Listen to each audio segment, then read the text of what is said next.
ये फाउंटेन देख के हमें पहुंचते ही ऐसा लगा कि खूबसूरती कर किया है। फाउंटेन लगाया है सौंदर्य के लिए। मेरी बिटिया जो पंजाब यूनिवर्सिटी की साइकोलॉजी की स्टूडेंट रही है, यूनिवर्सिटी में पली है, जीएसआई की और जियोलॉजिस्टों की कंपनी में पली है, और वैसे भी टीचर है। तो उसको ये पता था कि ये जो इधर में ओपनिंग्स हैं, ये स्टॉर्म वाटर इधर आएगा बारिश का, फिर ये वाला भी इधर आएगा, और इसकी जो ग्लेशियर ने बनाई टोपोग्राफी 12,000 साल पहले छोड़ी होगी, उसी को इस्तेमाल करके थोड़ा बहुत मॉडिफिकेशन किया होगा। इन भाई लोगों ने एक रेन वाटर हार्वेस्टिंग का इंतजाम कर दिया, सौंदर्य भी प्राप्त हुआ। और अब मुद्दा जो एक हिंदुस्तानी सोचता है आके, कह रहे इसमें तो गंदगी हो जाएगी, मच्छर आ जाएंगे, उसका जुगाड़ के लिए उन्होंने ये फाउंटेन लगाया, ये जो दिख रहा है। ये इसी पानी की रिसाइकलिंग होती है, और उस रिसाइकलिंग से ऑक्सीजनेटेड रहता है और पानी साफ सुथरा है। सिर्फ एक चीज़ है जो यहाँ पे नहीं होती है, जिसके कारण भी ये यहाँ पे कोई कुरकुरे के और गुटके के सैशे नहीं फेंकता, वो सब नहीं होता, और उसी के कारण पानी साफ सुथरा है और कोई मच्छर वच्छर का कोई झंझट नहीं है।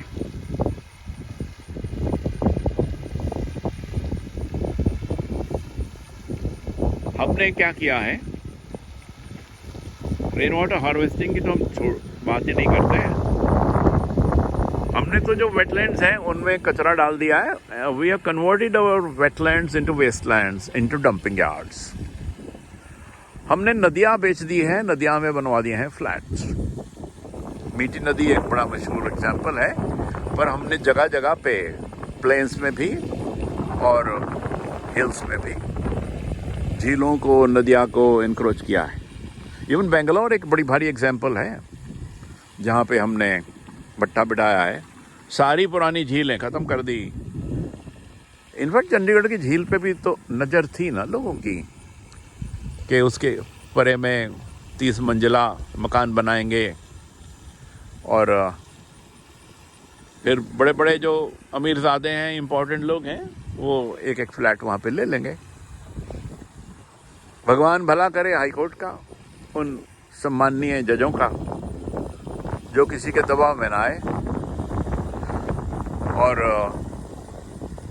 उनकी खाट खड़ी कर दी जो बनाने वाले थे। और अब वो उस तरफ जो बन गए, उससे पहले और ड्रेनेज के इश्यूज हैं और बड़े इश्यूज हैं, और कोई एनवायरनमेंट इम्पैक्ट असेसमेंट जो होनी चाहिए थी वो वेव ऑफ हो जाती है। कि बड़ा ज़रूरी काम है साहब, हमने ये सड़कें बनानी है, एक्सप्रेसवेज बनानी है। जब कोई ना सुने तो कहते हैं डिफेंस के लिए है साहब। अरे डिफेंस वाली रोड तो हमारी फौज बना लेती है बड़ी अकल से, और जियोलॉजिकल सर्वे ऑफ इंडिया से पूछ के भाईचारे में।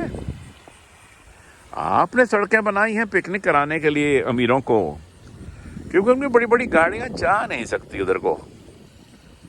एनीवे, बात तो मैं वाटर हार्वेस्टिंग की कर रहा था। संदेश है मेरे देश को, और जो हमारे साउथ इंडिया में हर जगह अपने आप होती है, सैकड़ों साल से हर जगह तालाब हैं। आप ऐसा कोई जुगाड़ करिए जगह जगह पे, जहाँ पे सुंदरता भी बढ़े, पानी की सेविंग भी हो, बुरे वक्त में पानी काम आए, वगैरह वगैरह। एनीवे, ये एक छोटी सी उदाहरण है। आजू बाजू में ढेर सारे हिंदुस्तानी रहते हैं और यही हिंदुस्तानी यहाँ पे बड़ी सफाई रखते हैं। तो इसका मतलब है हिंदुस्तानी सफाई रख सकते हैं। थोड़ा कानून सख्त हो और थोड़ी पढ़ाई ज़्यादा इफ़ेक्टिव हो, बच्चों को सिखा दीजिए, पूरे पूरे परिवार को सिखा देंगे। और हिंदुस्तान में भी हमें बच्चों को सिखाना होगा, पर्यावरण बच्चों को सिखानी होगी, सेफ रोड बच्चों को सिखानी होगी, इको हेरिटेज और जियो हेरिटेज। ये जो सड़क के शौकीन हैं, एक्सप्रेसवेज के शौकीन हैं, हिमालय का बेड़ा गर्क करने का जिन्होंने ठेका उठाया है, एक एक बच्चा हिमाचल का, उत्तराखंड का, जम्मू एंड कश्मीर का, उधर सिक्किम का, इनको सबको सीधे कर देगा। सब बच्चों उठ जाओ, तुम्हारा भविष्य ये खा गए अमीर लोग, उजाड़ दिया इन्होंने पर्यावरण तुम्हारा, आने वाली तुम्हारी पीढ़ियां इनको कोसेंगी। तुम अपनी ज़िंदगी में इनको सीधा कर दो ताकि तुम्हारी आने वाली पीढ़ियां सुखी रहें।